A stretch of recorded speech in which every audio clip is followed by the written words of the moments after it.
ولادي راح نوري لكم الطريقه الصحيحه للوبيا نتاع الشتا. هاني رميت اللوبيا ولادي كما راكم تشوفوا. رميت لها شويه تاع الملح ونزيد لها شويه تاع الكمون. الكمون هي الطريقه الصحيحه. الكمون. درت لها وراني نزيد لها.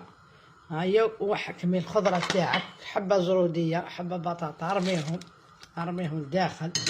هيا وبدا تخلطي.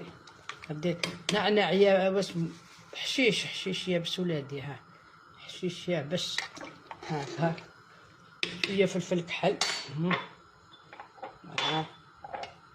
هاكا، شويه فلفل كحل وتكملي تخلطي. دايما تخلطي. عندك ثوم مرابي، ثوم مرابي هاكا، وتكملي تخلطي هكذا. ولادي هاي لاقريب لي لازم تغضوا عليها. واش ديري باش تجي اللوبيا تاعك نتاع الشتا وتنحلق كاع هاد لاقريب والاخر؟ تشينا، قطع حبه تشينا على 4 هكذا وارميها لداخل. هيا وغطي الكوكوطه تاعك. هي